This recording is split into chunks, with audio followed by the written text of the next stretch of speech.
وانا سندباد باد عمري ماشي ماشرين لبيت غاد مش بتحجر صبح زي ما زي قصتي زي حكايتي مستعجل بس بتضرر شفتك وانت جاي هادي مش هوايتي شاف مصدر منه استرزق ننساش اللي يتعدانا لا بدور القلب تتخزق كن صاحب صاحبك صاحب المبدأ لي يوم يلزم ما بيتردد لي ما بتندم يوم يفزعلك لي لو توقع دايما جنبك تتهبل ننساش العشرة وما بنخسرها نعجبك بالفزعة واواوية لنطق نواجه وانا مالي ومال الناس بلعك قرش مش كساس مش شن يوم شفته وطق عليك تزعل زي في ملان بلادنا مبنكة في ملان وان شاء الله الجمعة في كمان وكل مين شاف شاب جديد على المسرح بيستغرب وينا من زمان وكوينك من زمان شفت بعينك الامان شوف بضمن لك حصتك حص شرطك كنت حكينا هنا جاك اذا عجبك شرط ما ولا جاك خلصنا تفضلوا على العشاء نطلع استج مش على المسرح وقدود الضو هضحك كلاف فرق من الجو فانا موكس مني جوا كلكم بتلعبوا فيها عداء انا بلعبها قوة هي هرم من الوزن يا زين يوم اتمارس كن متزن يوم بزعل بتزعزع من جوا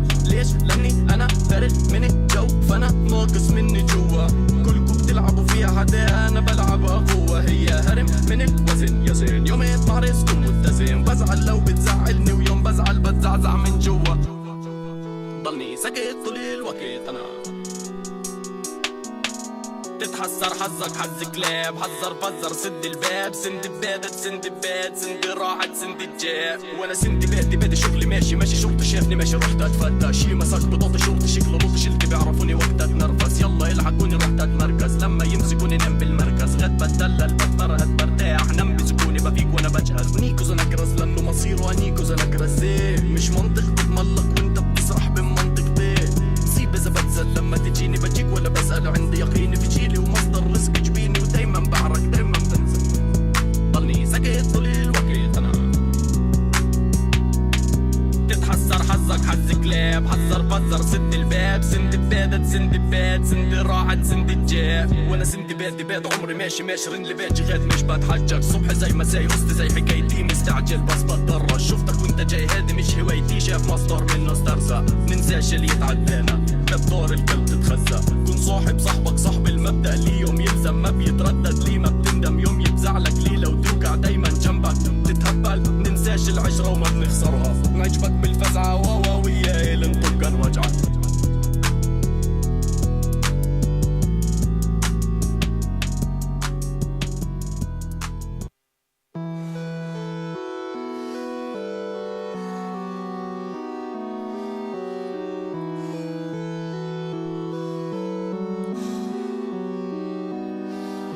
وانا سندي باد عمري ماشي ماشرين لبيت غاد مش بتحجر صبح زي ما زي قصتي زي حكايتي مستعجل بس بتضرر شفتك وانت جاي هادي مش هوايتي شاف مصدر منه استرزق ننساش اللي يتعدانا لا بدور القلب تتخزق كن صاحب صاحبك صاحب المبدأ لي يوم يلزم ما بيتردد لي ما بتندم يوم يفزعلك لي لو توقع دايما جنبك تتهبل ننساش العشرة وما بنخسرها نعجبك بالفزعة واواوية لنطق نواجه وانا مالي ومال الناس بلعك قرش مش كساس مش شن يوم شفته وطق عليك تزعل زي في ملان بلادنا مبنكة في ملان وان شاء الله الجمعة في كمان وكل مين شاف شاب جديد على المسرح بيستغرب وينا من زمان وكوينك من زمان شفت بعينك الامان شوف بضمن لك حصتك حص شرطك كنت حكينا هنا جاك اذا عجبك شرط ما ولا جاك خلصنا تفضلوا على العشاء نطلع استج مش على المسرح وقدود الضو هضحك كلاف فرق من الجو فانا موكس مني جوا كلكم بتلعبوا فيها عداء انا بلعبها قوة هي هرم من الوزن يا زين يوم اتمارس كن متزن يوم بزعل بتزعزع من جوا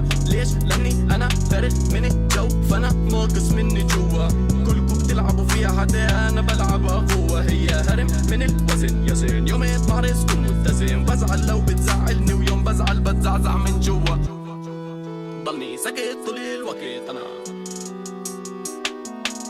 تتحسر حظك حظ كلاب حذر فزر سد الباب سند بادت سند باد سند راحت سند الجاب وانا سند بادي شغلي ماشي ماشي شرطي شافني ماشي رحت اتفتى شي مسك بطاطي شرطي شكله لطي شلتي بيعرفوني وقت اتنرفز يلا يلحقوني رحت اتمركز لما يمسكوني نام بالمركز غد بتدلل بتفرهد برتاح نام بسكوني بفيق وانا بجهز نيكوز انكرز لانه مصيره انيكوز انكرز مش منطق بتملق وانت بتسرح بمنطقتين سيب اذا بتزل لما تجيني بجيك ولا بسأل عندي يقيني في جيلي ومصدر رزق جبيني ودايما بعرك دايما بنزل ضلني ساكت طول الوقت انا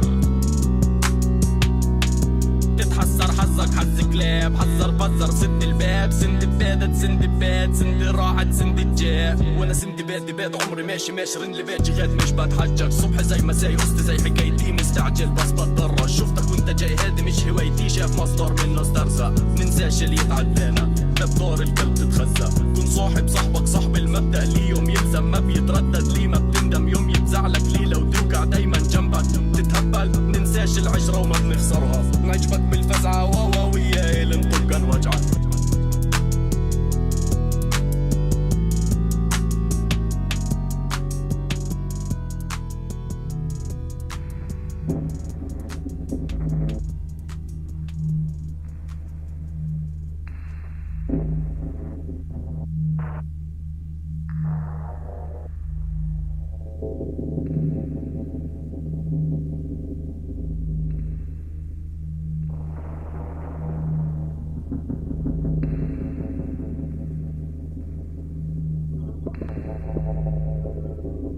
This is weight.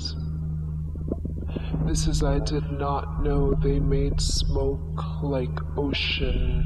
This is aluminum dusk and sulfur clouds. This is Sabah al-Khair. Morning of luck, morning of cinder. This is steam and ruin and flashlit bodies. This is counting your loss. This is losing count.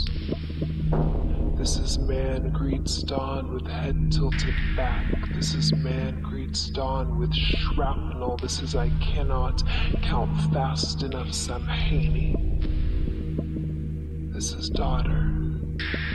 This is I am half yours, half life thrust midwife from some candle. This is some parallel life where my father's father took a left, grabbed a fistful of soil, and instead of leaving, stayed. This is diaspora. This is always through the television screen. This is always the wrong question. This is 5 other coastlines. This is gutless. This is don't change the channel. The least you can do is watch. This is diaspora. This is carry your name in Bangkok. Carry your name in Brooklyn.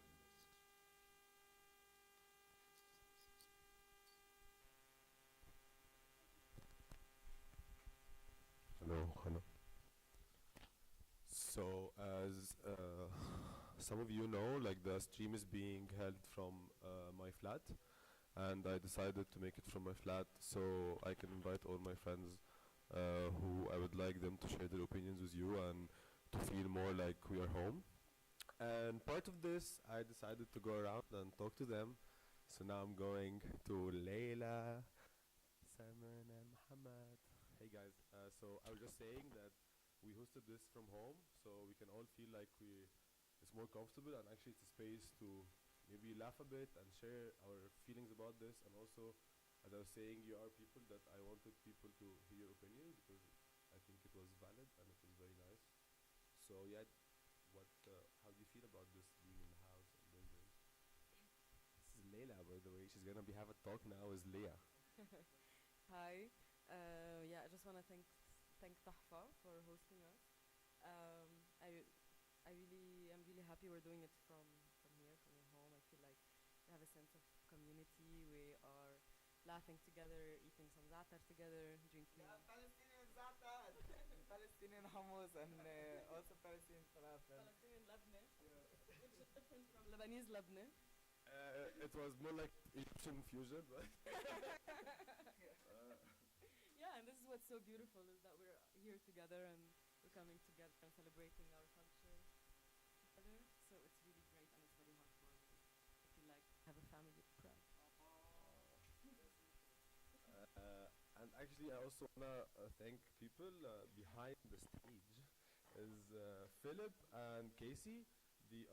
So Philip is doing all the sound stuff. He's working really hard and he's really stressed and he's making everything work. Was really DIY cables and setup because we have no support. We're just trying to do this alone. And also Casey doing all the camera and the photos and documenting it so we can have like videos after for everyone. Now we're gonna play one more song, and we will start with a talk from Leah and Layla. And quick introduction, they will tell you, but Layla is Middle Eastern, and Leah is multilingual person, and she is Jewish, and she's one of our biggest supporters here in Prague, and we are really interested to hear her opinion.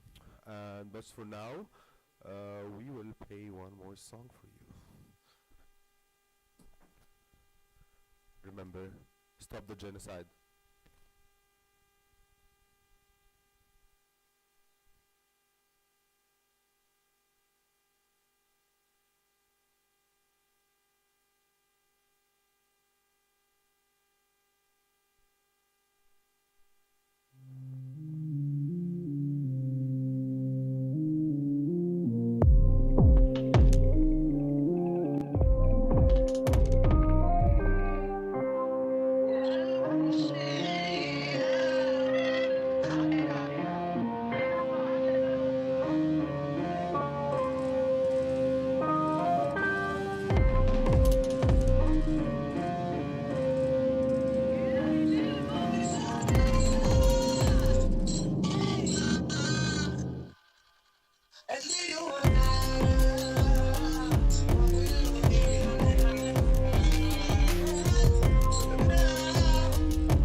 start by introducing us.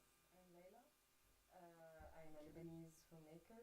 I'm currently based between Beirut and Prague. And this is Leah. Hi guys, my name is Leah. I'm happy to be invited here. I do producing, techno, event management here, and I'm excited to be invited in this. Thank you. Yeah, and Leah and I are both part of a collective called Temple of. It's an artists collective with an aim to amplify the voices of artists coming from Swana region, Central Asia, Southwest Asia, Southwest and North Asia. Africa. Yeah, and basically also try to amplify the sound, the voices of any underrepresented communities, especially here in Europe. And yeah, I can maybe talk a little bit about our backgrounds. I'm Lebanese from the south of Lebanon, originally from a Muslim family. I come from the Jewish background, but also pretty mixed background. But we were talking to Layla that, especially today, I feel an obligation to be here and support the Free Palestine cause as a Jewish person and coming from the Jewish background. Yeah. As I think it's really important. Yeah. And human. Yeah, and through our work, I think we try as much as possible to be, you know, collective and work on these causes Together. Stand for exactly. each other. Exactly. Because it goes hand in hand. We also learn a lot from each other. Exactly. About both our cultures. And yeah, we're gonna talk about a lot of these things. Kind of inspired or like based on this talk with the Jinan. And yeah, we can start by listening to a little part of it, of an introduction. A little bit later, yeah. We are told that we will start a bit later. Yeah, so maybe I can develop a little bit about us and what we are doing and maybe. Well, I want to tell you that I think now it's more important than ever to stand with each other, to do things together and show to each other and everyone that it's possible, no matter what is happening, what craziness and madness and genocide is happening right now. But we, Arab and Jewish people, can stand together and stand for the same cause of freedom, of liberty, of love. And I know it sounds really privileged right now, but we are in a way privileged, even though we have families in the region. Of course we are privileged. But it's important to understand this privilege right now and stand with each other and for freedom. And this is firstly the cause for freedom of Palestinian people that goes hand in hand with fighting against anti-Semitism.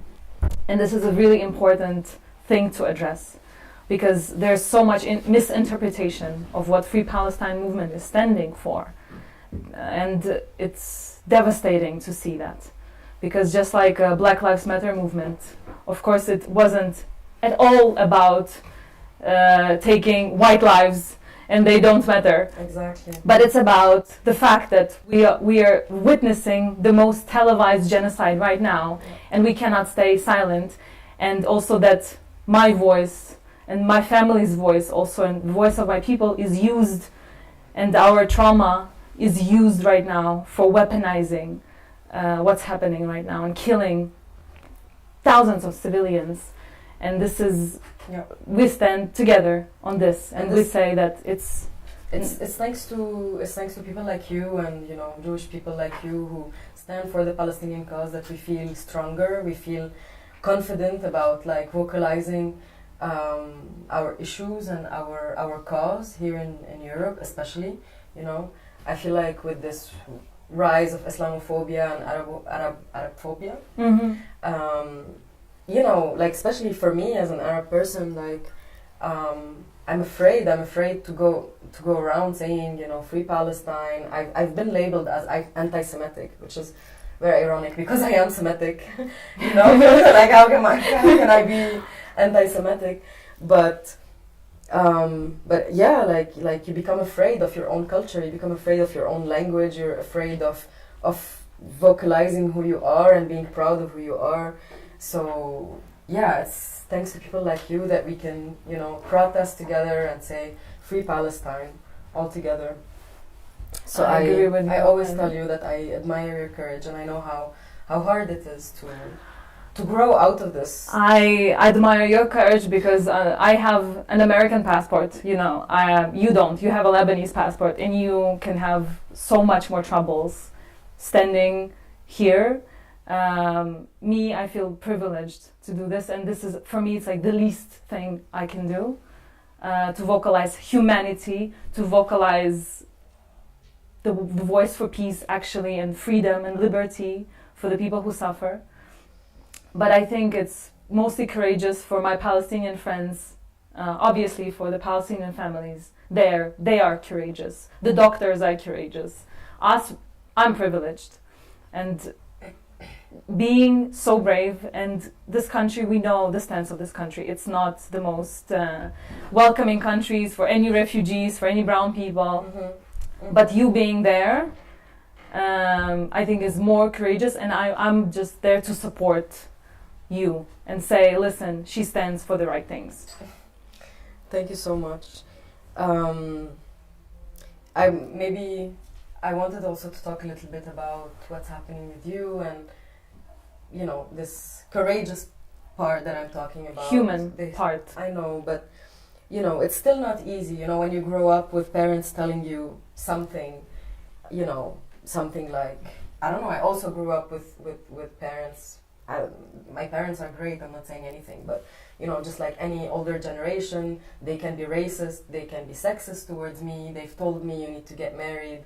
Why are you leaving Prague? Why do you have the ambitions of a man? All these kind of things. And it's really hard to break all this education in a way that, you know, you grow out of and you think is wrong, and fight against it, you know. And that's what you're doing personally, Leah. We are doing this together because we're both fighting for the same thing, and we as young generation, we are responsible. And I see also an incredible amount of young Jewish people protesting the cause and being for Palestinian rights and Palestinian freedom, because young people think differently. And I was seeing this since I was 12, since I could have critical thinking. I couldn't understand why this is happening. It's not that, even if you hear those things, I was always sure that it was wrong, you know, since the very, very beginning of it all. So I think it's our internal voices, both of us, as young people, to make a change together and to address it together. And I think now we're going to listen to the talk, right? We're gonna play a talk now that Leah and Leila will discuss, just to say where is this talk from. There's a podcast on SoundCloud called Grass is Greener. They are really good group of European people, and they are into radios for 20 years, and now they are hosting their own show.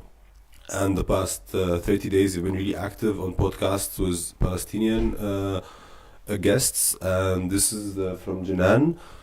So yeah, just if you want to check them, you can check them on SoundCloud. It's Grass is Greener.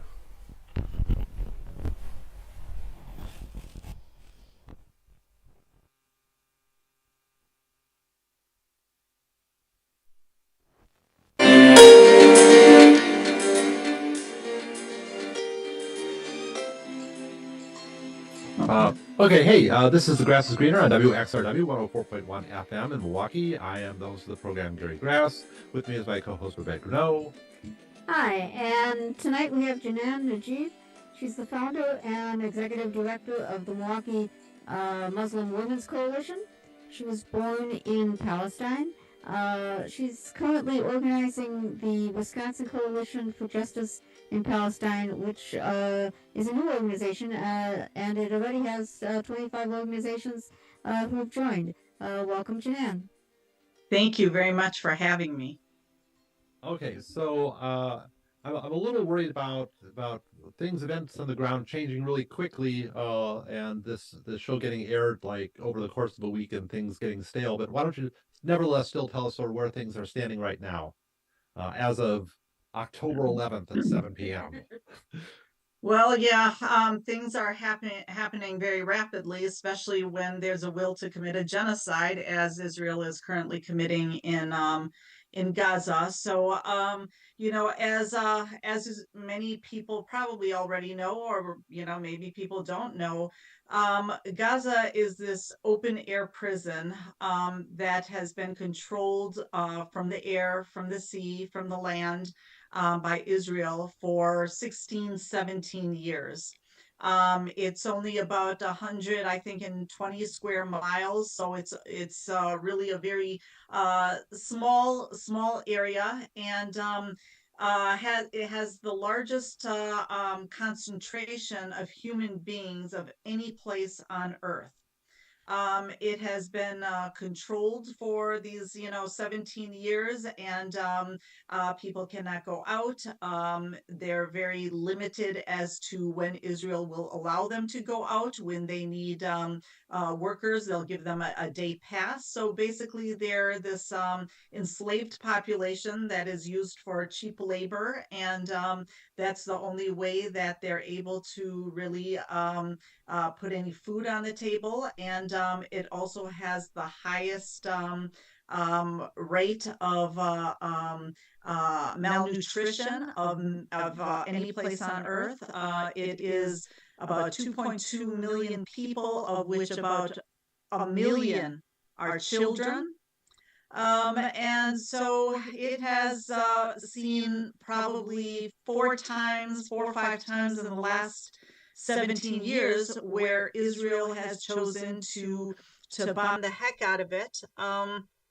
And people, as in most places in the world, when you have a war, as we can see, refugees will leave. They will go to other countries. They will go to other areas. But Gaza is under siege. It's an open air prison. People have nowhere to go. They can go drown in the sea, which Israel would be very happy if they did. But so when bombing takes place, all you have are really dead bodies, and they control what medicine can come in. They control the electricity. They can control the water. They can control the food. They can control the equipment that is used to build. And when they destroy buildings, you need to bring in cement. You need to bring in large blocks.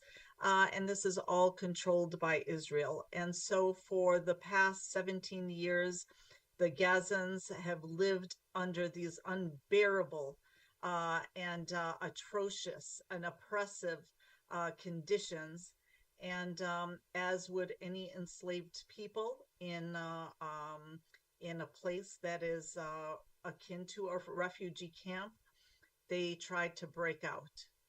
And as a result of this breakout, Israel is bombing the heck out of Gaza, and the United States and other countries that had been former colonialist powers in the region are supporting.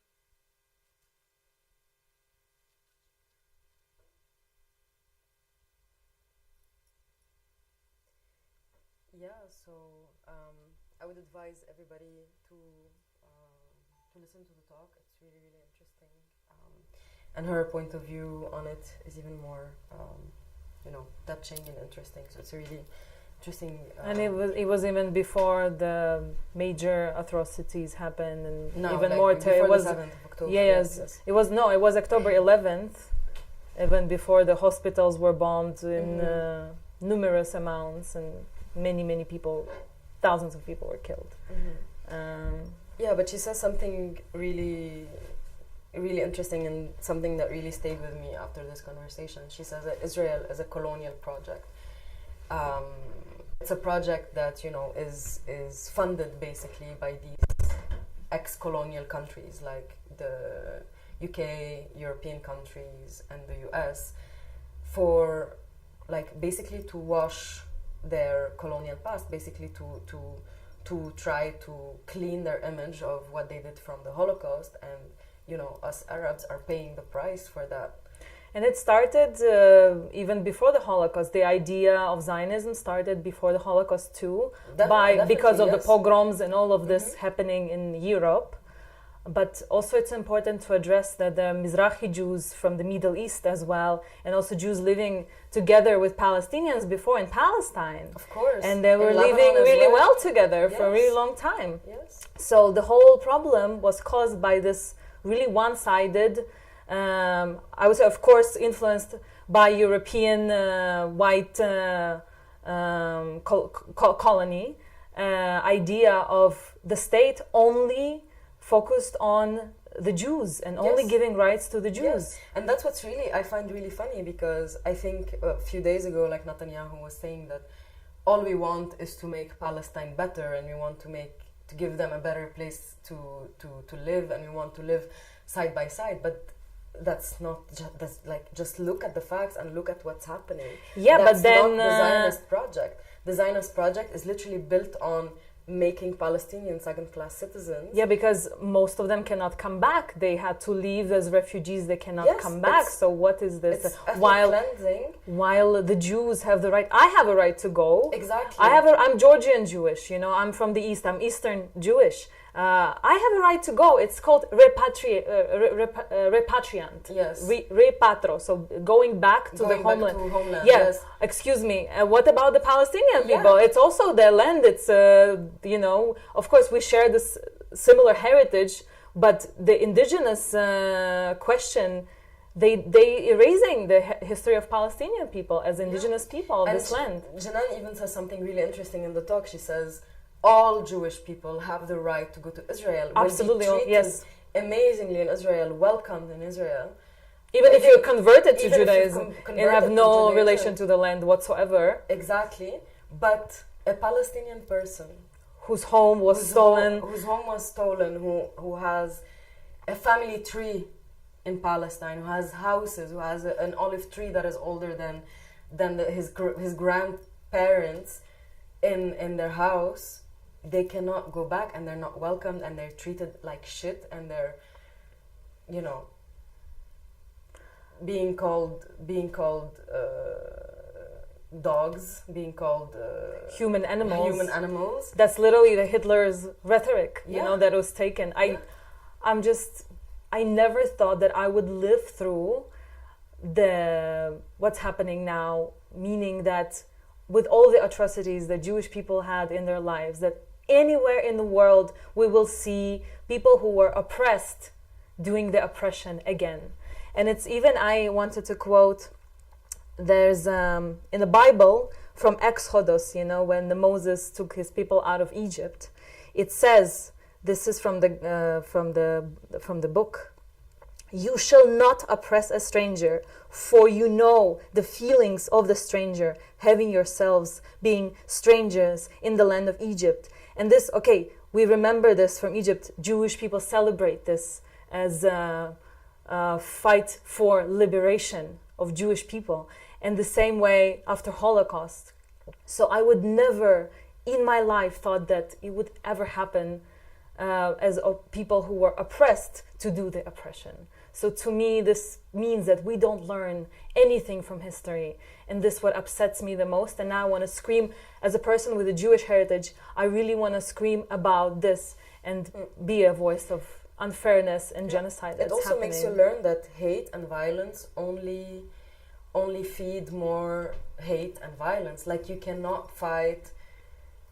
just, you know, ethnically cleanse Jewish people, treat them also like shit, treat them also like human animals, feed them with like generational trauma, and not expect that, you know, and then give them, like, you know, just give them land on somebody else's bones. Exactly, and not on somebody else's bones and just leaving. Yeah, you know, and just not expect it to backfire. Like, it's gonna backfire. You cannot build liberation on that. That's the thing. It's important to address, and it's been asked so many times in the group Youth for Palestine and everywhere in the comments about condemning terrorism. Of course, it's even crazy to me that we are in a century that we have to condemn. Of course, we're condemning terrorism, but we have to understand that the October 7th was a massacre. Of course, it was. Of course, but I want to talk a little bit about Hamas, and I want to talk about, okay, like, I don't want to sound like I am pro-Hamas. I am not pro-Hamas. I'm from the south of Lebanon. I have lived the repercussions of having, you know, like Hezbollah as a big presence in the south, and, you know, I am not a very religious person, so these things like extreme Islamism is not something that is part of my values or of my ideology. So I do not condemn. I do condemn Hamas, obviously, but I'm not pro Hamas. Then you have to condemn the Israeli government, Likud party, the same way as you condemn Hamas, because they're both terrorist organizations. But also, let's take a step back and think about, where is Hamas coming from? Where is it coming from? a generation of little boys or men who, you know, all of their families are murdered. They are treated like they are nothing. They have no access to education, no access to clean water, no access to normal food, life, of electricity, normal life. Like they live in an open air refugee camp. I don't think anyone has seen a refugee camp. Maybe you haven't seen one. I've seen one, and it's devastating. Like, you know, we have many and it's refugee their land, camps and this is their land, and they live and in a refugee camp. That's the irony of it all, is that they live in a refugee camp in their country. With actual buildings, and that's what I saw. It's not like a, you know, refugee camp that you would imagine. What I saw from the pictures, because I haven't been, but it's actual houses. Exactly, there, like it's still refugee camp. It's a neighborhood. It's a city that just like turned into a refugee camp. It turned as an open air prison, and that's horrible, you know.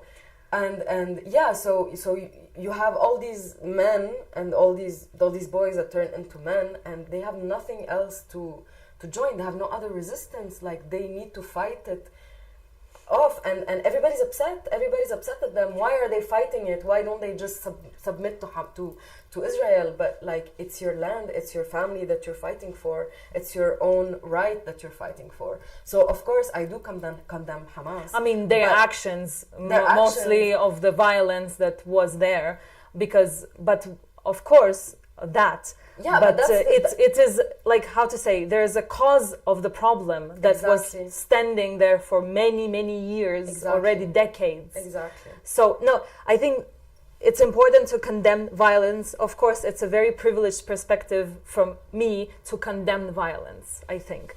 But on another note, I think what is important to address, that nobody is safe in the situation of apartheid. No one. And so everybody will have to look behind their shoulders and understand that this can blow up. Killings, murder, genocide, killing of people, women, men. It's apartheid. So nobody is safe in apartheid. That's what it is. No liberation. No, like, you cannot have human rights. Nobody is equal, you know, if there's like an apartheid happening. And, you know, you were saying it's really important that we talk about the violence that Hamas is doing. And no, but equally, I didn't finish. Equally, it's important to address the violence that Likud party is doing, how right-wing and absolutely the opposite of democracy. This is also authoritarian regime that we're witnessing, that they say is democracy, which is not true, because it.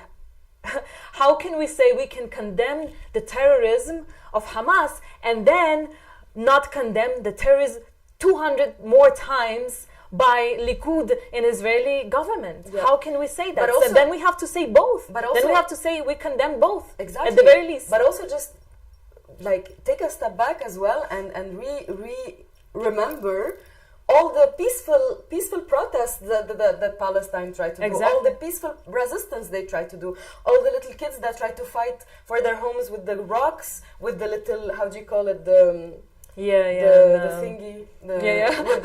You got it, guys. Yeah, English second language. Yes, the little toy that, you know, kids use to throw rocks, like to. Yeah, and they're still being murdered. They're still being thrown to jail. And now suddenly, when you know, you have an armed resistance, Hamas, you know, fighting for the liberation, we're all surprised. We're like, oh, where is it coming from? And also, why are they being violent? Well, they're violent as a cause of the oppression and what they've been. Yeah, as a result of what's happening. Of course, like, all the victims and all the hostages, like.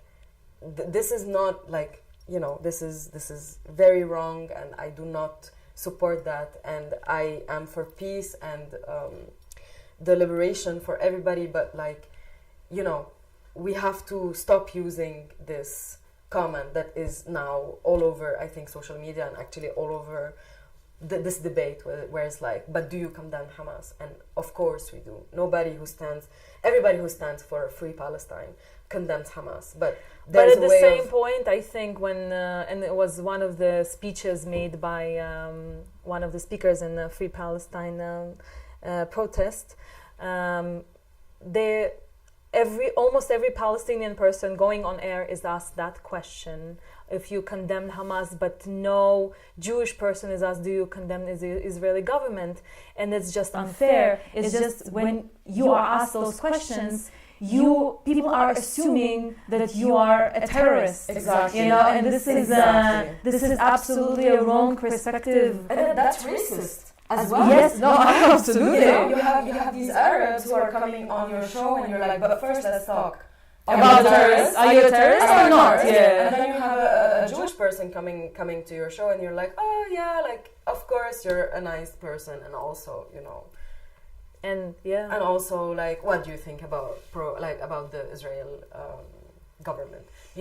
Like that is racism, that is Islamophobia and Arabophobia. And it's been in the context since forever, and I understand how unfair this is to the Arab people, to the brown people in general, because you always put in this category that you always have to condemn violence and terror, while terror and violence also happens in your home.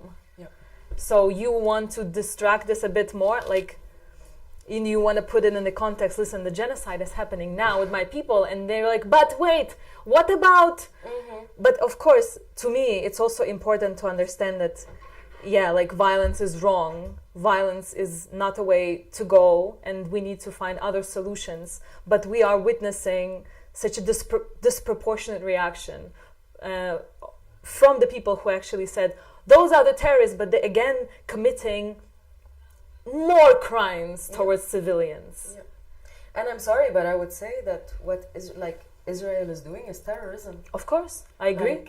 Equally, if not even worse. Yeah. And it's been like this for a long time. And this choice of wording, especially from newspapers, is so racist, because every time they speak about anything that happens in the Arab world, any terrorist attack, anything that Palestine does, anything that happens in Gaza, it's a terrorist attack. But then anytime anything happens, Israel is never labeled as a terrorist and if you nation. dare to criticize Israeli government, you're anti-Semitic. Exactly. What I'm anti-Semitic, I'll criticize Israel. I'm Jewish. Exactly. Excuse me. Hello. Exactly. Yes. Exactly. But also it's really funny, because anytime there's a terrorist attack in the US where a white person goes, remember what happened in New Jersey? No, was it New Jersey? The school shootings that happen every month.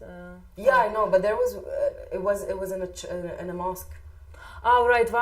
Like a very extremist Christian guy. Oh, they never call terrorists. They just that is shooters. Not, exactly. That's open shooter. Exactly. Of course. Exactly. That's not a terrorist attack, because that's the new way to say Arab. I think we should just claim it and say, hi, I'm a terrorist, so that people can no. It's the new way to say I'm Arab. I swear. Let's maybe change their narratives. So I'm just kidding. No, of course.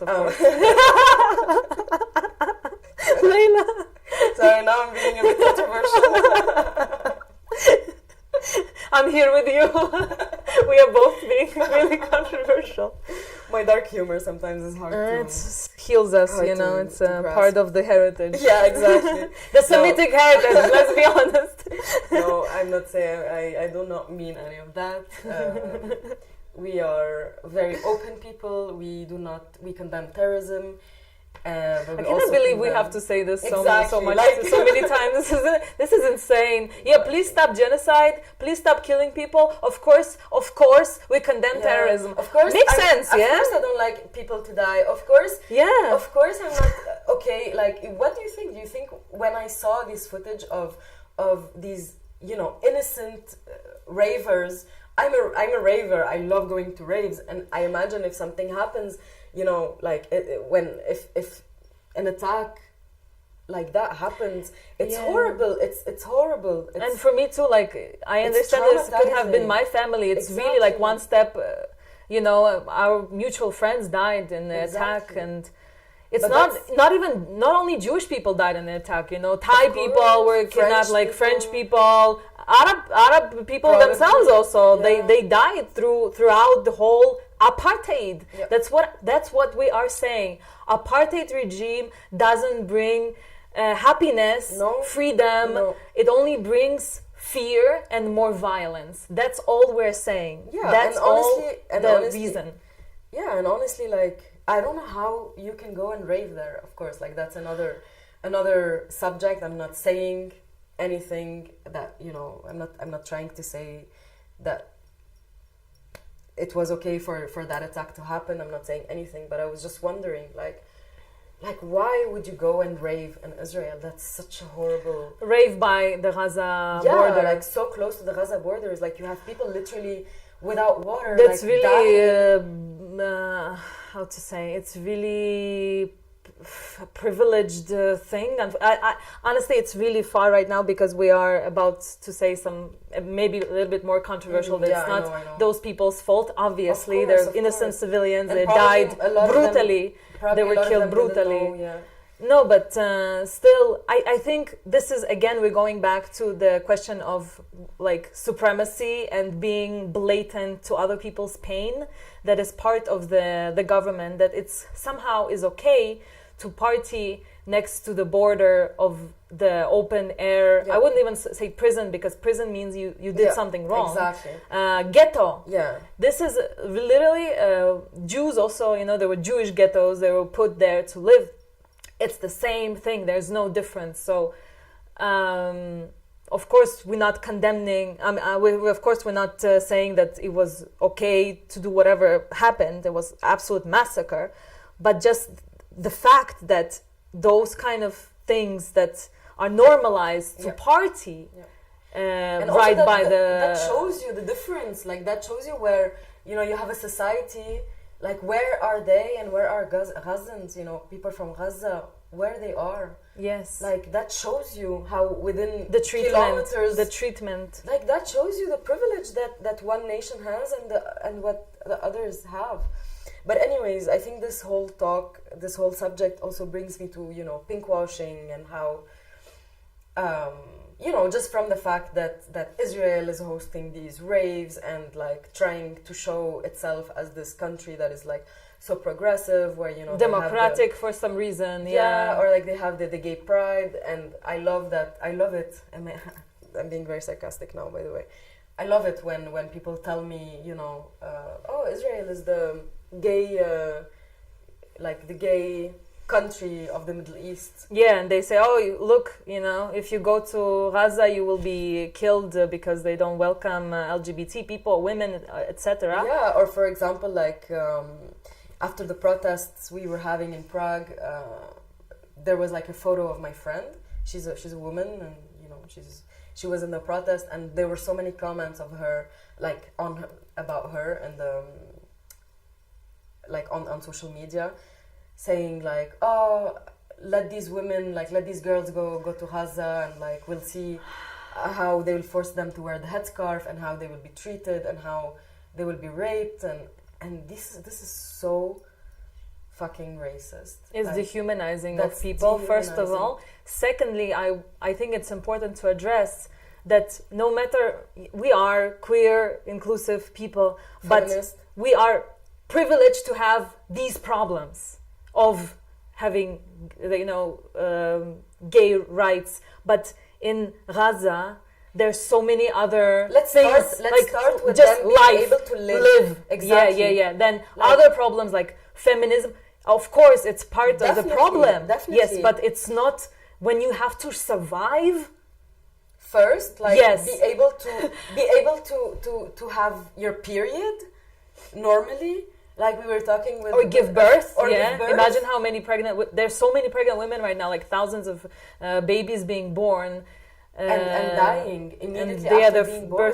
Birth certificate issued after death certificates. Like, that's horrible. Like, let's just start with that first, and then let's talk about queer rights, about feminism. But at the same time, kind of things. Is gay marriage legalized here in Europe, in Czech Republic? Are we not? That stage were there not already? shootings in Slovakia recently? Is Texas so queer? Should we also bomb Texas because they're not queer friendly? Exactly. Should we bomb all countries who are not queer friendly now? Exactly. Like, what is this twisted logic? You think that after I left Lebanon, I never had any sexist comments? You think that men here see me as an equal to them? No, they do not. okay, like it's a different kind of conservatism, and it's a different kind of sexism and misogyny, but it's still here, and we're not different. Like, stop saying that, you know, we are different, we are more extreme. It's not true. It's the same. We are on the same level. Like, the Arab world is just like Europe. It's just that. Yeah, it's this like white savior thing that, oh, we will teach them the culture, we'll teach them how to be queer. Yeah, like algebra was invented by Arabs. By us, baby. Yeah. Alphabet, aleph, bet, you know, it's a Semitic term. So I don't think there's any, like, it's just wrong to assume that everything cultural, democracy comes from the West. It's racist. It's insane. Yeah. And honestly, you know, this extremism that we have also in the Arab world is feeding as a reaction to, I feel like, I don't know, I feel like with this, I feel like honestly, like Israel and this like dehumanization of Arabs and the Islamophobia that is growing because of Israel in the region, like that's what caused, in my opinion, such like Islamist extremist movements, you know, when you come and you tell them you're terrorists, we hate you, you're not welcome in our country, blah blah, we want to steal your land, all these kind of things that grow, that like makes more hate grow, and more you want to like celebrate your culture more, but in a very extreme way. And I think that's where, you know, poverty and inequality brings the worst out of people, no matter where they are, no matter what religion they have.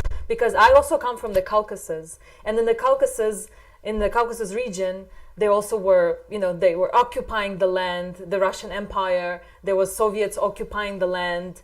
And of course, it brought extremism from people also. Exactly. But of course, we're not, again, we have to say it, not justifying any actions of massacres of any of the murders. But it's important to understand that those systems, that's what feeds those kind of problems in the end of the day. We're just talking about them because I feel like maybe Europeans don't understand where it's coming from. They just see, you know, suddenly they say, oh, it's a part of the culture, you know, it's our, like, somehow the region, also the Caucasus region, the whole Swana region, oh, they're immune to grief, they're immune to bombs, you know, because we looked when... And they think that that's how we lived all of our lives. Yeah, that's like, a norm for the region somehow, you know.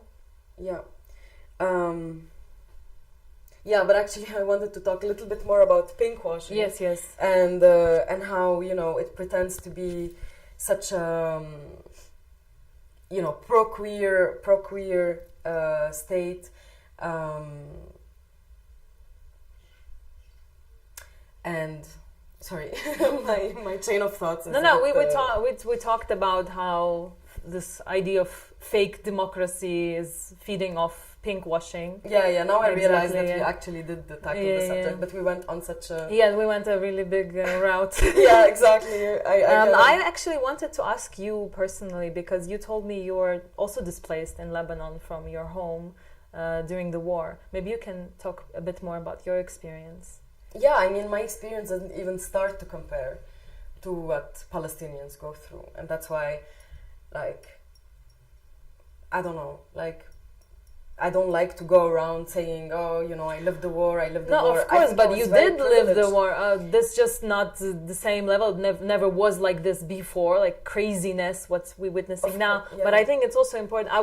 We never talked about it in person. So maybe you can tell me more about this, and also maybe other people would want to hear that. Yeah, I can tell you a little bit about it. So there was the war in 2006. I mean, there was a war in Lebanon for a very long time. We had the civil war, and then we had like the war with Israel, and it lasted, I think, 25 years. It started in the 70s and ended in the 90s.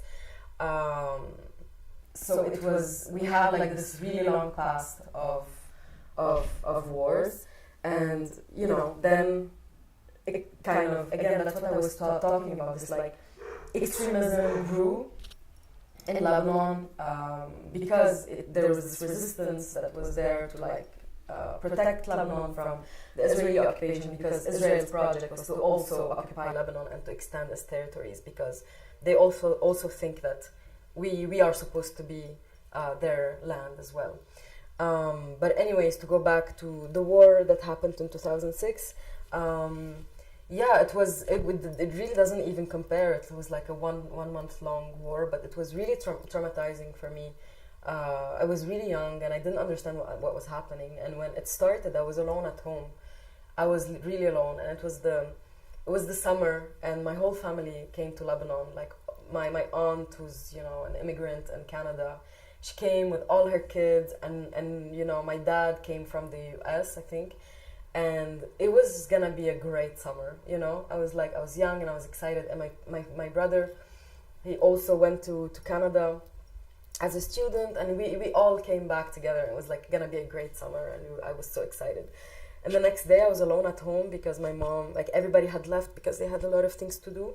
And I started to hear bombings, but I'm from the south of Lebanon. That's like Haifa is closer to my hometown than Beirut, than the capital. Mm-hmm. Like from my hometown, I can listen to like radio, like Hebrew. That's how close we are. And so, so like I started to hear bombings, and the whole house was like, shaking. And I didn't understand. I don't know. I thought it was something. I thought there was like a wedding venue really near us. So I thought they were playing fireworks, but like fireworks at 10 in the morning. That's weird. Yeah, and then my parents called me and they're like, do you hear bombings next to you? And that's when I realized it's bombings. And I was there, I think, for maybe like 30 minutes or 45 minutes before my mom came. And it was terrifying. But I think I was a child and I didn't understand. But yeah, and then my family came, and we were hearing bombings all the time. I couldn't sleep in my room. Like, we couldn't sleep alone in our rooms. We had to always How old were you? I was 9 or 10 maybe, or maybe 11. I don't know, something in between that, like, yeah, and we had to stay in this like corridor in our house because we didn't have like an underground or a garage or anything. So we had to stay in this like corridor because it was like between rooms, because if there's the war, you cannot be in like a open room, because if like an explosion happens, and with the pressure, like, also we had like really big windows, and just from the pressure of the windows you can die immediately. So we always had to stay in the room, and it was like 5 of us, 6 of us, and we were just like there, like hiding. And then we spent like a week like that. And then my dad, I'm very privileged, very, very privileged, because my dad was in the army. So he found us, like, one of his, the guy who works with him, he found us a flat, and we just went there. But, we went to a place, it was still Lebanon, but it was like a village we didn't know. We were welcomed by a family. They gave us the flat, but like, they lived in the same building. What happened to your house? So while we were there for a month, and we actually got the news that the house was destroyed. And it wasn't destroyed at the end, but we thought it was, like, because my mom was asking, there was no way you could know, because there was nobody, everybody fled the south, and there was just, I think, like really just a few people who would do trips, I think, because they were getting something or getting somebody, and like it was somebody who knows somebody who's going there, so you would ask them or ask them to get you something or whatever. So my mom told him, like, gave him the address, and she was like, could you please check if the house is still there? And he told her it's not, it's destroyed. And I think all of us were like we were all destroyed. Like, there was this like extreme silence for many days, but that was like, we got this news maybe 4 days before the war ended. But it was like a week more or less of stress, and then we came back to our house. Like, when we left back, when the war ended and we went back, we didn't know if we were gonna find the house. And my mom, the whole time in the car, she was saying, I just hope that the photo albums are there. Yeah, she was just like, that's all I want. She was like, I just wish, like the whole time she was like, I just wish I took the photo albums. my God, That's why how you makes me became cry? a filmmaker. You wanted to put everything on film now, so Yeah. to keep your heritage. And And now every time she leaves, like anywhere, like every time she just travels somewhere, she's like, she has to take her favorite photos with her. And she's like, I'm never doing this mistake again. I'm always gonna have like at least a photo of you, of like my children when they were babies. But then we came back, and I'm telling you, I'm very privileged because the house was there. You know, I went back and my toys, all I cared about was my toys. I was like, oh, my toys are there. It's all good. My mom was like crying because the photo albums were still there. We were all very happy, but you know, houses next to us, like our neighbors, their houses were literally, there was this house next to us. The house was like cut in half. Cut in half. It's horrible. Like these stories, you know, you feel like, even I sometimes, I feel like they don't touch me because I'm so far away from them now, you know. And I was in Lebanon in October now, when the war started in Gaza. And I was in the south of Lebanon again. I was visiting my grandparents, and we were sleeping. Like I slept there for a few days, and I could hear the faraway bombings because, again, as I told you, I'm very near the Palestinian borders. And it just woke so much trauma inside of me that I thought I got rid of, you know. Yeah, and I still have a recurrent dream of, I still have this dream that I'm sleeping and there's bombings and that there's a big tree under my house. I feel like the dream is that I'm sleeping in my childhood room. There was a tree under my house, like a palm tree, and that it bombed, like there's a bombing, and that the tree is burning. And I have this dream all the time still, you know. And it's basically trauma. It's war trauma. I didn't know. And you know, I never talked about it with my family. Actually, I talked about it with my brother very recently, and I was telling him like, it's really weird. And I didn't realize that it was trauma. I was like, you know, it's really weird, I have this dream. And he was like, man, I have something very similar. He has a dream that he's sleeping in his childhood room, and that there's like an Israeli helicopter that arrives to the balcony, because he had the balcony. It arrives, like it lands on his balcony, and then there's like an Israeli soldier entering, like putting the gun in his face, and then he wakes up. And we both realized we were just like so traumatized, you know. Sorry, on this like personal... No, I deliberately asked you about this because I don't think we talked about it. We touched upon this, but I didn't know so much about this, and I think it's important to acknowledge everybody's... Again, I think fears and traumas right now that's actually triggering. Yeah, but again, I'm telling you, I think this is maybe 5% of what Palestinians go through. I mean, I also want to address that my family also now is in Israel, and I call them every day. I make sure that they're safe, but I also realize that they have a shelter, they have medical supplies. And where are they in Israel? They're in Holon, in Haifa, in Bat Yam, central, mostly central. But as I say this and I fear for them, I know they're really in a really, really dangerous as human beings, in this crazy trauma. I can call my grandma every day, but my friend Yara, who was just here, she didn't know what happened to her grandma for 9 days, and nowhere is safe for her grandma. She doesn't have a shelter. And I think you talking about 5%. I understand that my family, I'm worried like crazy about them, but I understand that my fear is maybe 1% of what other people are feeling.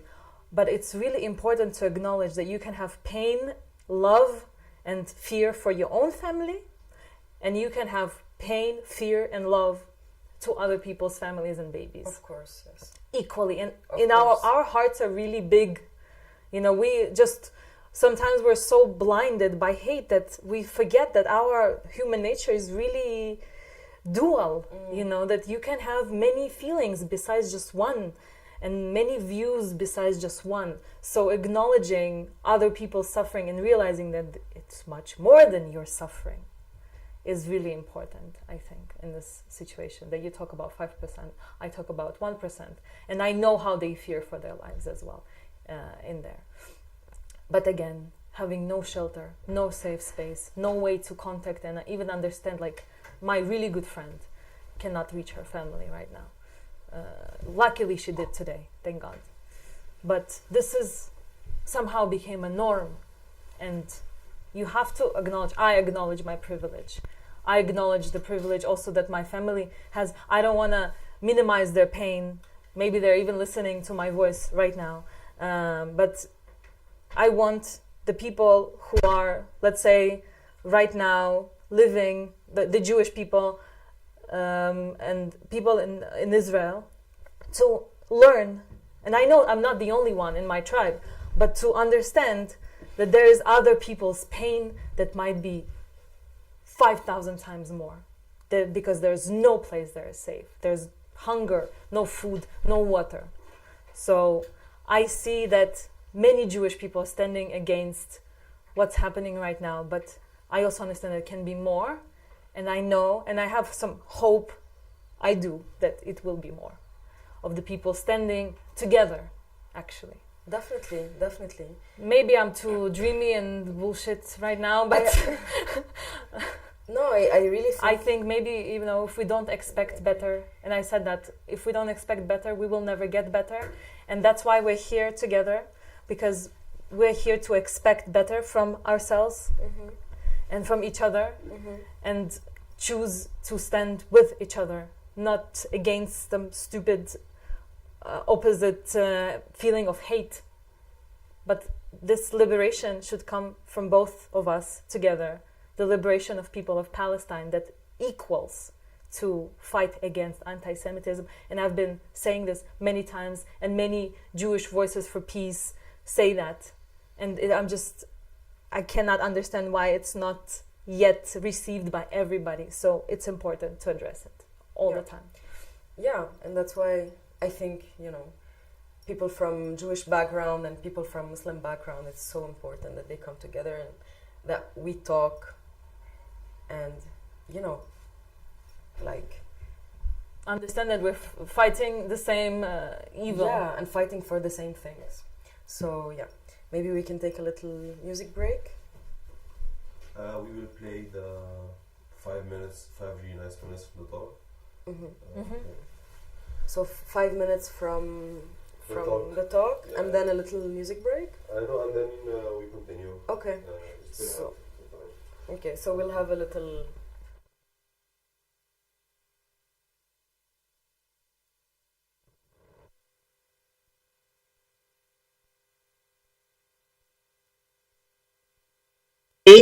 Animosity that's going to last for generations.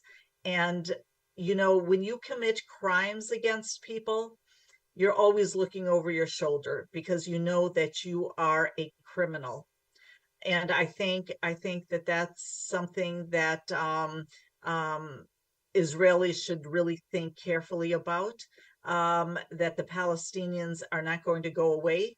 And by inflicting all of this misery and this oppression and these crimes against humanity, starving people. I mean, what savages prevent water from going to a civilian, food and water and medicine from going to a civilian population?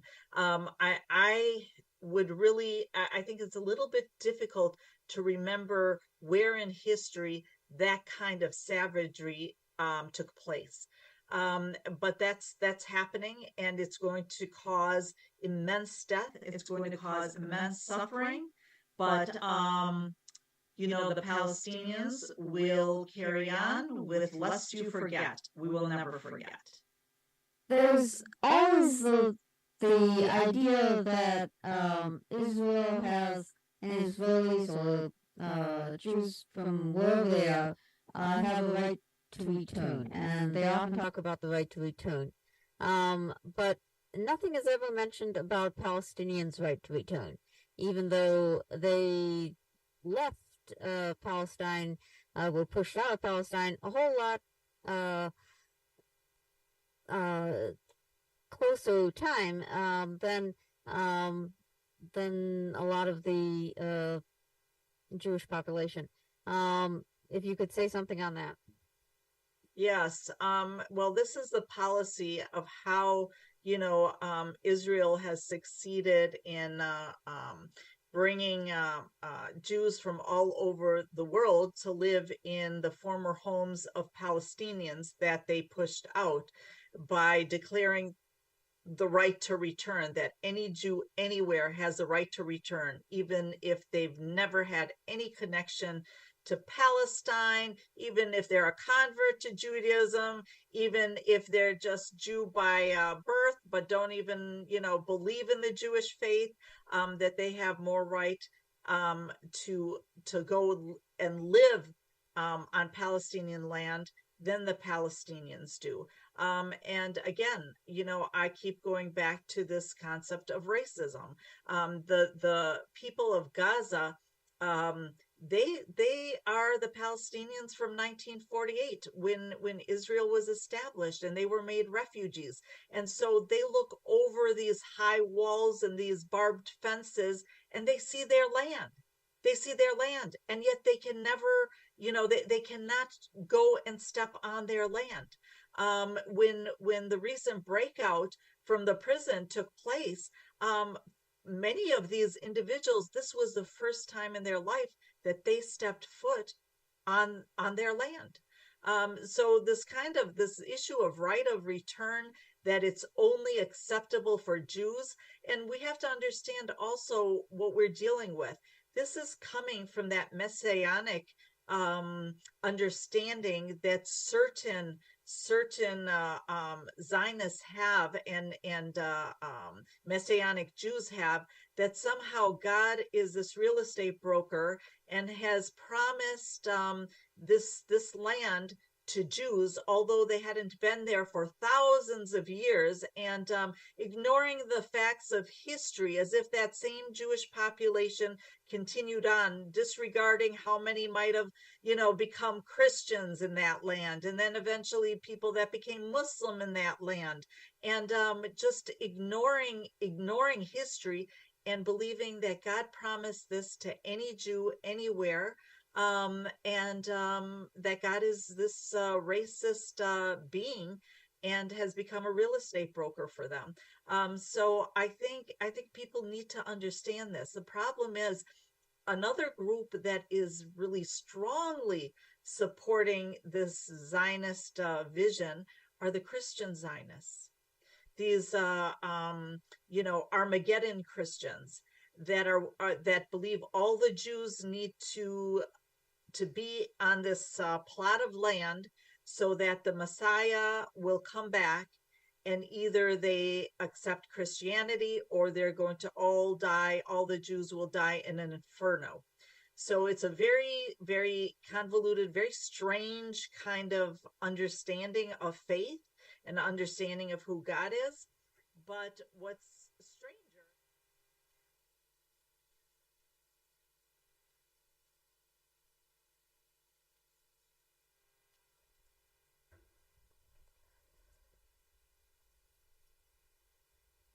Okay, so we're back. Yeah, I think she was bringing out the topic of democracy, so-called democracy, that is built on the Zionist values of democracy only for Jewish people, forgetting about everybody else, including actually not only Palestinians, but also Armenians, Assyrians, Druze, as a second-class citizens. And also she was talking about how it's also supported by like the Christian Zionists. And I can give like a very concrete example. For example, in Lebanon, we had the civil war. I told you in '75 there was a civil war between Muslims and Christians, and then in 1982 the war with Israel started, and Israel tried as much as possible to get the Christians to collaborate, like the Lebanese Christians to collaborate with Israel, and it did promise them like a part of the land. It did promise them, treating them like first-class citizens. It did promise them... It also is based on Islamophobia, exactly. Of the assumptions that if you're a Christian, you're gonna hate people who have Islam as a religion. Exactly. So it's just based on Islamophobia. Yeah. That is united. That hurts me so much because, supposedly Jewish culture and Muslim culture is supposed to have so much in common. And it used to be. Of and course. It used to be before the creation of the apartheid that happened. Because again, we are talking about Mizrahi Jews as well. It's also part of my heritage, Sephardic Jewish. We come from the East, and there are many people living together after the Babylonian captivity, which was like thousands of years ago, perfect together. There are many literature, there are many amazing artworks around our shared, even calligraphy, Then Mizrahi culture, there's this very similar to Arab calligraphy of the Jewish texts. And I was also, to be honest, we talk about our families, but I was equally taught that, if you knew about this, but Jews can go pray in the mosque, and the Muslims can also go pray in the synagogue because of how it's located, and because there's no images of the God, and how close we actually are. I knew about also, this.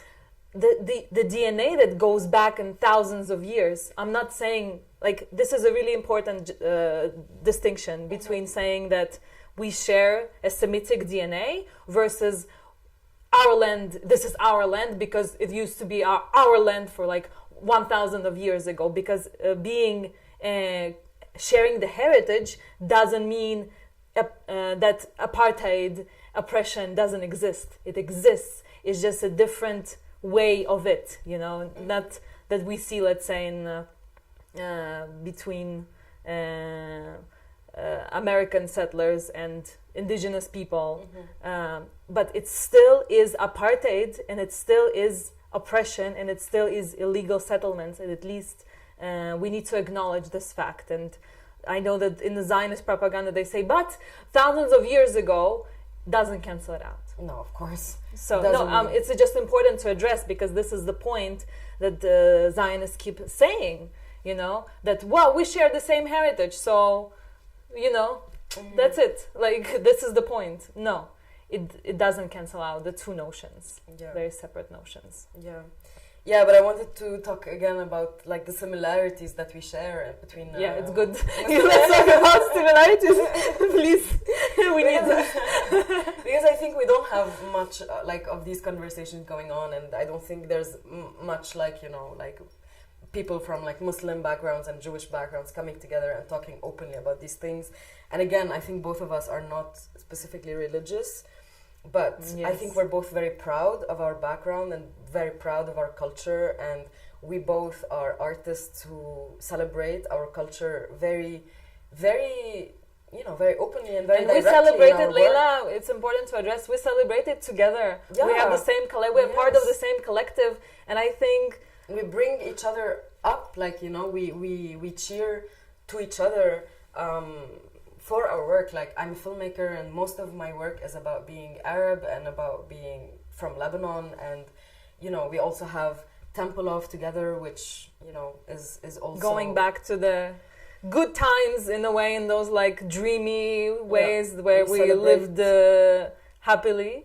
I mean, of course, they were not always rosy paradise on earth. Of course not, but my parents, for example, just fun facts, because again, I think a lot of people have treated me of being labeled me as anti-Semitic or whatever. Again, I'm Semitic, but anyways, my parents growing up, they always told me Jewish are closer to us, closer meaning they're more similar to us because they have very similar, traditions. Eating halal, you have kosher, and a lot of other things, And I don't know, for example, in Lebanon, because we have so many religions, we have 14 religions just in one country. And at the time, it was still kind of taboo to marry a person that's outside of your own religion. You know how it is, Muslims. Yeah, of course, same with the Jewish people. Exactly. Yeah, Also with the whole goyim theories, even me, to be honest, I'm for most of Jews, because they're progressive Jewish tradition. I'm paternally Jewish, so I considered not really Jewish. So to me, again, I don't want to be controversial, but to me, this concept of goyim is really wrong. This really a wrong concept of calling somebody a stranger just because of their ethnic background or religion. So to me, when you ask me, I remember you once asked me, do I consider myself Jewish or not? For me, Jewishness comes from culture, from, I would say, some wisdom, but not religion. It comes from the culture for me, culturally Jewish versus religion. Exactly. Or your paternal or maternal side, you know. So to me, yeah. Exactly. Yeah. But also, you know, like that's why it's also important to know, like, showcase this difference, that, you know, you can celebrate your Jewishness, or I can celebrate my Muslim background, or like my Arab heritage, but without being extremist, and without, doesn't mean that I have to hate it's the other it's a person. racist notion. No, it's crazy. It's absolutely insane that we even have to say this. Yeah, and it's actually really funny. I don't know if you've seen Rami, the oh my god, yes, latest everybody season. have to. Oh my god, yes, the latest season. The third season is So super Rami, relatable is it right on now. Hulu? It's Hulu on and HBO. HBO as well. Yeah. Yeah, so HBO is pretty popular in Europe, so I think people can watch it there. I think in the US it's on Hulu, and it's really like relevant in these times, because this is when Rami like goes to Israel, and it talks a little bit about this like Jewish and Arab/Muslim relationship, but like in New York,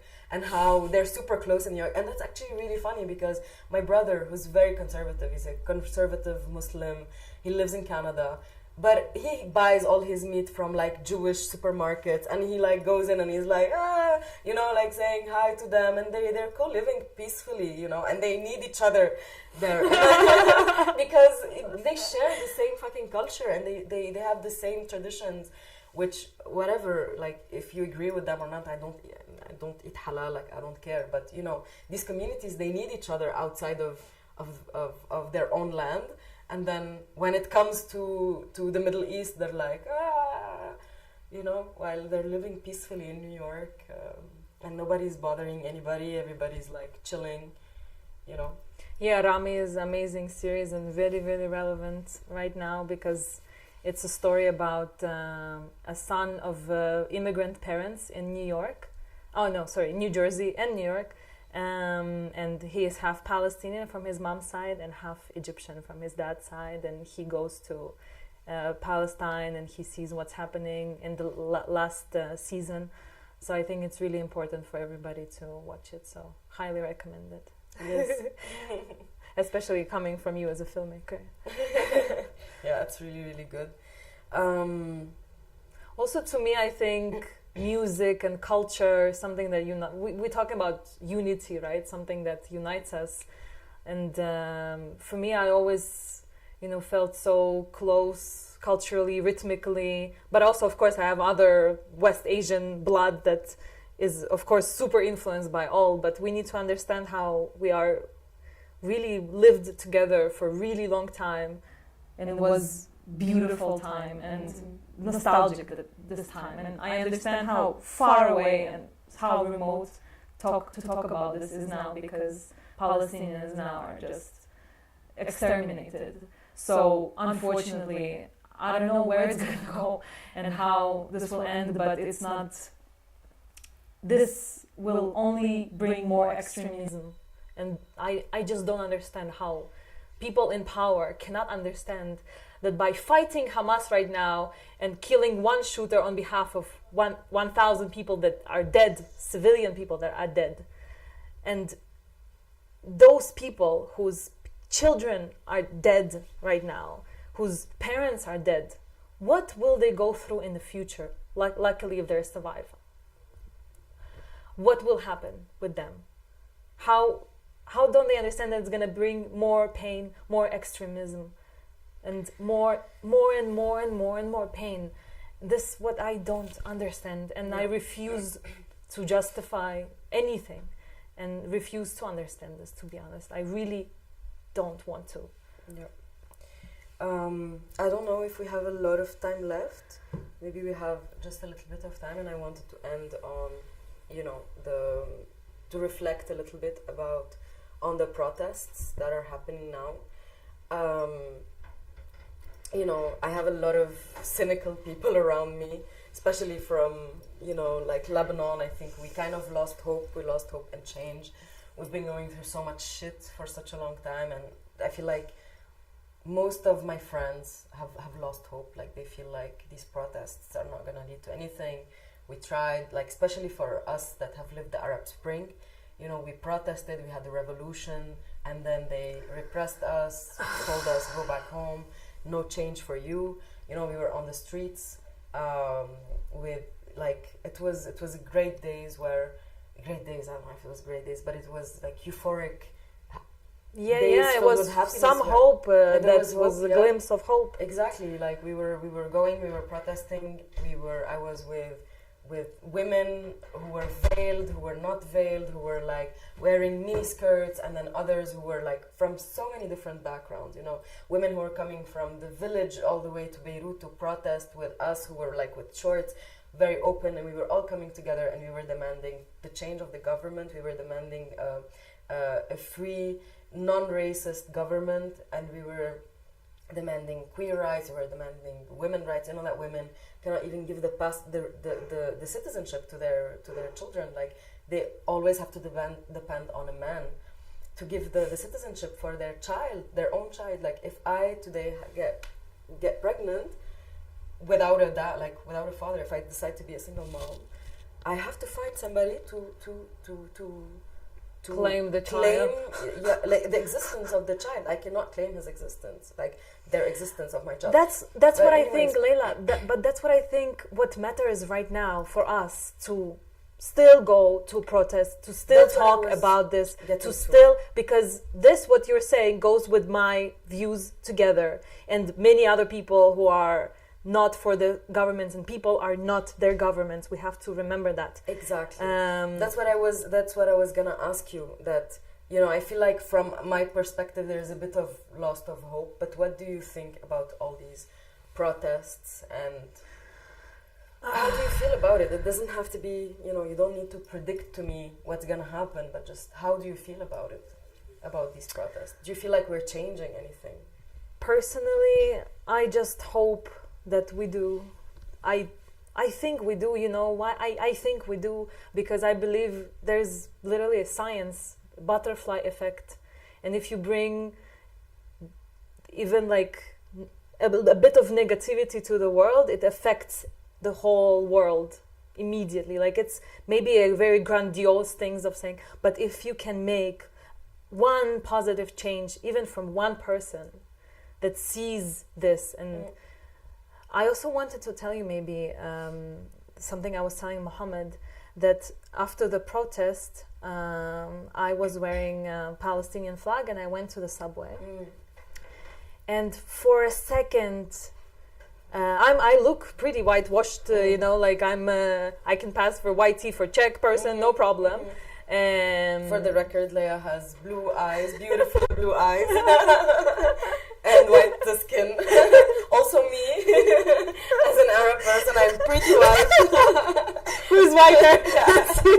We look like two privileged Europeans. What I was saying is that just for a second, wearing the Palestinian flag, I realized that people look at me with fear. Yeah.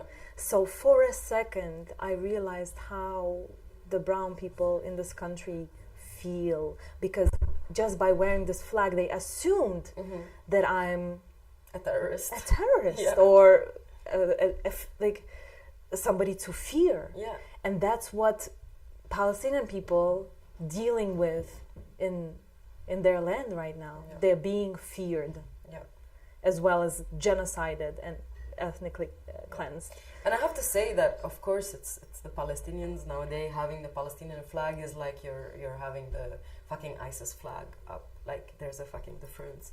It's a Of Palestinian course, flag. because there's a symbolic of Hamas, which is different. Exactly. Symbolic, absolutely. Exactly. There's also, you know, the Star of David that is a different symbolic, and Then there's the Israel, flag yes. of Israel or Definitely. any other symbolism for Exactly. Zionism. But I have to say that it's also, you know, like it's also skin color. Like I'm also, you know, as an Arab, I don't, you know, specifically look Arab. That's not true. Like all my friends look, we're Mediterranean, so we come in different Shades and colors. shades and Same colors. with Jews. Some of them are Definitely. golden hair. Some of them are darker than me 5,000 times. You know, Exactly. there's Ethiopian Jews. You know, for Exactly. fuck's sakes, like there are many diverse peoples. Exactly. But I just want to say that, like, specifically here in Czech Republic, because, you know, I also live here, like, I have so many Arab friends, and I see the difference of, you know, just ordering coffee in a coffee shop, like, how they would look at my friend who looks darker than me, and how they would look at me,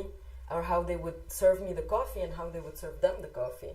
Or how when I'm on a tram and a black person enters, and you feel that all eyes are on them, on that person, or that, you know, there's something. So Yeah. there's this racism everywhere, and it's just, it hurts. And again, like, what's happening in Palestine is racism, is this hate that is growing towards Arabs, is thinking that they have to die, that they deserve to die, and that they're only here to spread fear, you know. But no, even here, you said about courage. I think you having to do what you're doing makes change.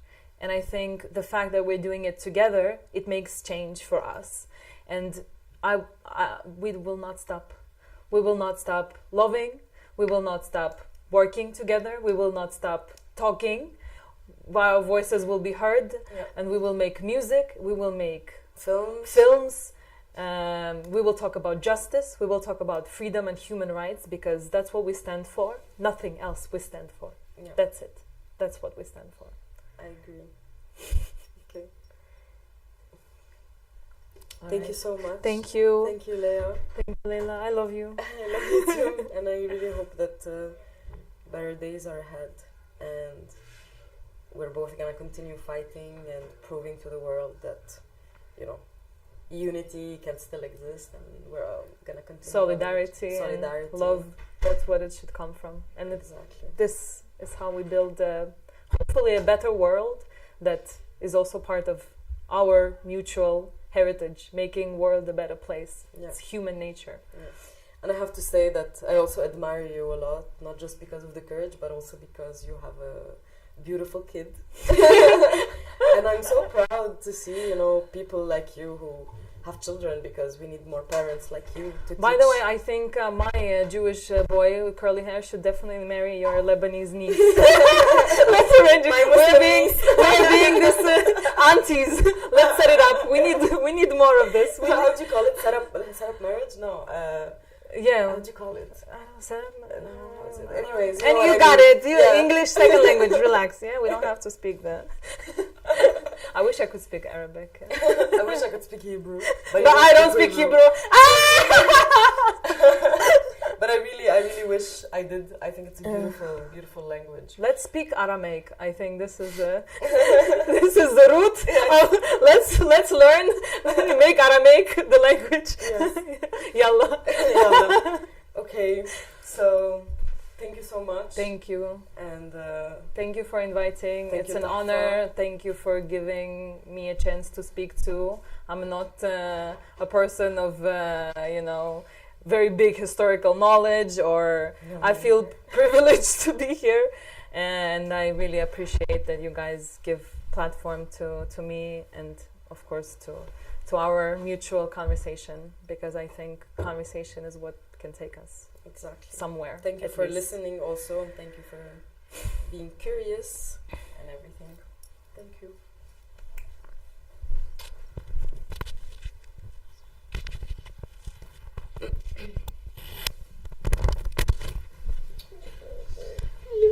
They're hugging.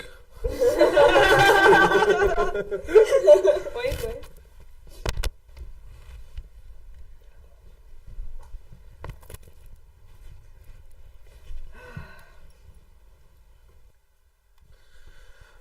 Hey, we are back. back. Now we are done with the talks for the next 9 hours. We're gonna have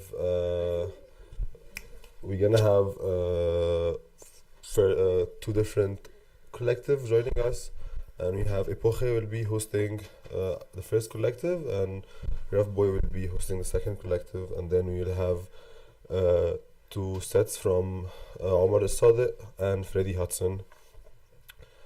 I will give the mic to Anja Epoche. Dobrý večer. Já jsem tady za náš kolektiv, abych přivítal Glory Affairs. Budeme mít 2 mixy, jeden od Morven, druhý od Lizvis. A jsme tady, zastupujeme DJ, který by se chtěli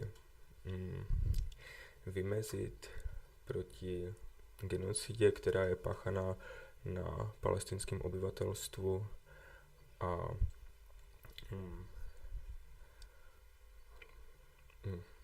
přidat náš hlas vůči tomu, který je nějakým způsobem, řekl bych, v médiích momentálně hodně málo slyšet a přidat ho k tomu, aby, nevím, aby se lidi zamysleli nad tím, co se děje.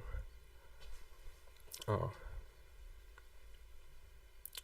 první mix, který máme, je od Morven. Doufám, že si ho užijete a přeji příjemný poslech.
Yeah.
svět bude blízký.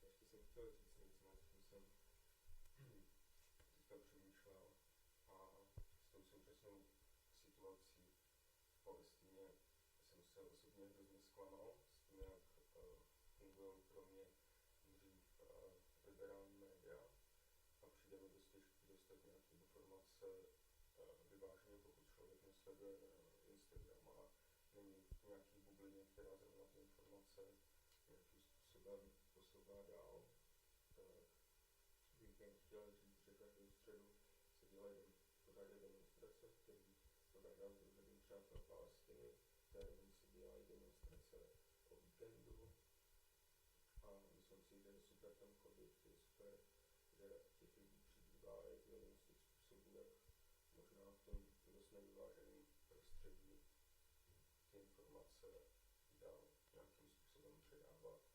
A určitě by bylo je super sledovat média, jako je druhá směna, který se snaží informace předkládat trošku vyváženějším způsobem. Tak jo, můžete si další set od lidí.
See.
like everything that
issue.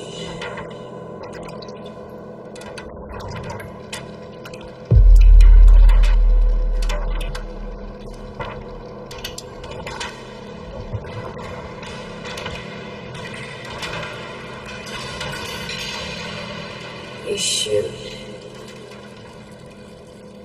Issue.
Vizvis za tenhle super set.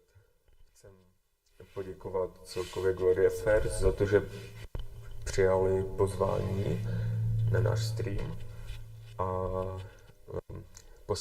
při tom posledním vstupu jsem si úplně neskontroloval nastavení, takže jenom zopakuju to, co jsem chtěl říct. A je to vlastně to, že jsem si nějak tak všiml sám na sobě, že média, který jsem považoval za liberální, tak se ukázaly v kontextu těch posledních událostí, že zase tak liberální není a přijde mi hodně důležitý hledat si nějaký alternativní cesty k tomu, jak se dostávat k informacím, protože si myslím, že je to momentálně v českých médiích hodně nevyvážený, co se týče vlastně nějakého biasu směrem spíš k Izraeli a každou středu se pořádají demonstrace, každou středu a sobotu vlastně a přijde mi strašně super, že s každou tou demonstrací tam je o něco víc lidí a chtěl bych všechny nějak tak podpořit k tomu, abyste se těch demonstrací taky zúčastnili. Přijde mi, že je to jeden z mála způsobů, jak člověk může nějakým způsobem dát najevo i svůj názor. A pak bych taky chtěl doporučit sledovat média, který se snaží tu situaci předkládat trošku vyváženějc. Z hlavy mě napadá třeba Druhá směna, která si myslím, že dělá super práci tomu podávat informace taky z druhé strany. A teďka zahraju nějaký setík, tak já. Tak díky, že posloucháte.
Crows and ravens and magpies and other corvids are some of the smartest birds. They are known to remember the faces of people, and sometimes to those they are amicable with, they even offer gifts. Today's lesson is simple yet complex. To enter into the memory of a bird. Imagine memory as a place you can enter into, or a story you can become a character of.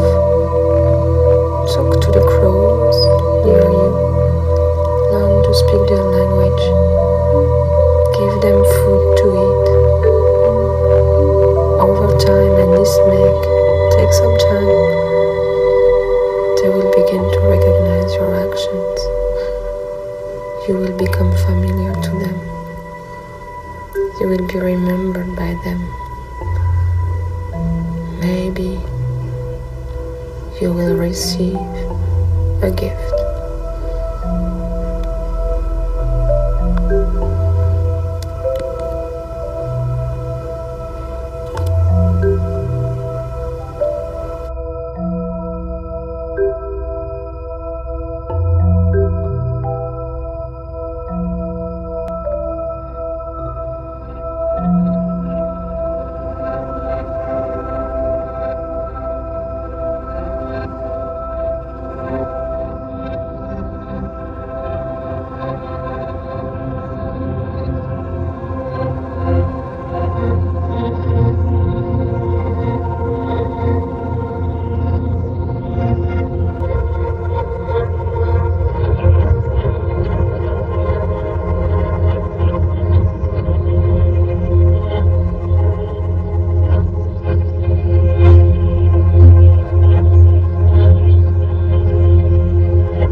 في كوكب مظلم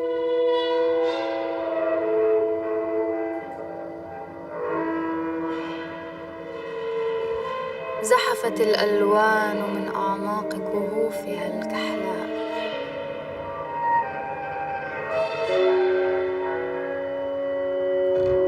نظرت إلى الأعالي وفي عيونها أرق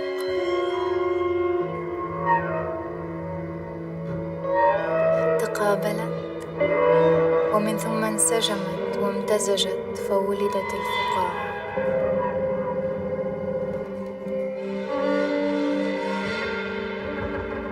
في كوكب مظلم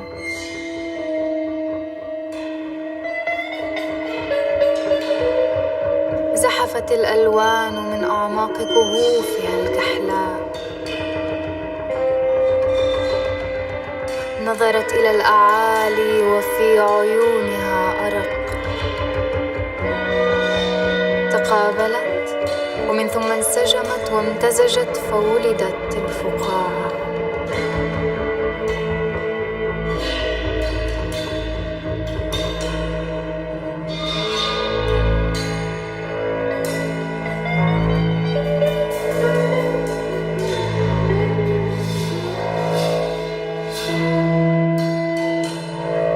ولدت لتعلو فوق أطراف الخيال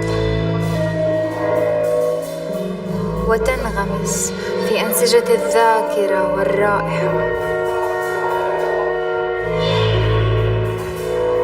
ولدت لتعلو فوق أطراف الخيال وتنغمس في أنسجة الذاكرة والرائحة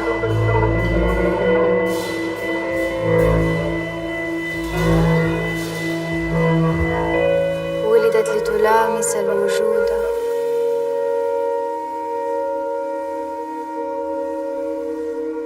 وتختفي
سال چند تا از این گوسفندا رو شما میفروشید؟ ما براش میفروشیم، بعد اونایی که پیر شدن میفروشیم. مثلا من میتونم بگم که مثلا شما به صورت میانگین مثلا سالی مثلا 5 میلیون 6 میلیون درآمد دارید. 15 میلیون.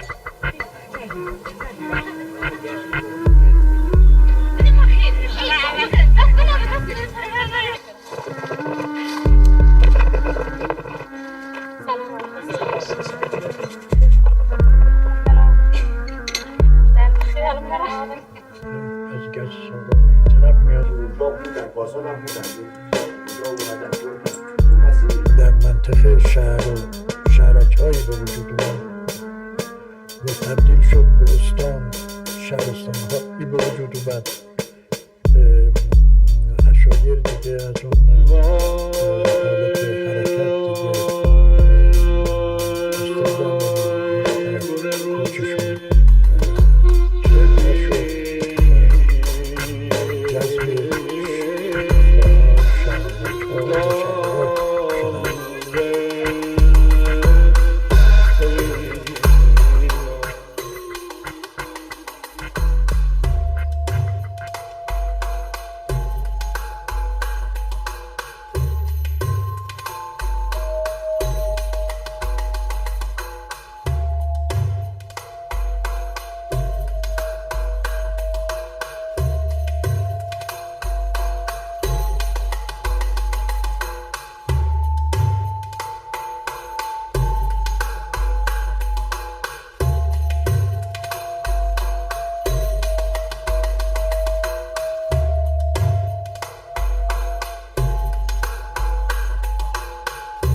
is Boy. Now we're playing from 12 till 1, and then I'll be hosting the people from Wrong, Esther and C4P from 1 till 3. Yeah. Enjoy.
It's real fucking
in order. Anger.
جماعتنا جماعات تمامي كلام مالا سيد خان حسيني وقنوص خوزة مساعدة واحد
völlig einsam.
Völlig einsam.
tady C4AT a Ester, právě jsme dohráli svůj set, kterým jsme chtěli vyjádřit solidaritu s palestinským lidem a zároveň říct, že nesouhlasím se současným stanoviskem české vlády, která podporuje fašistický režim Izraela.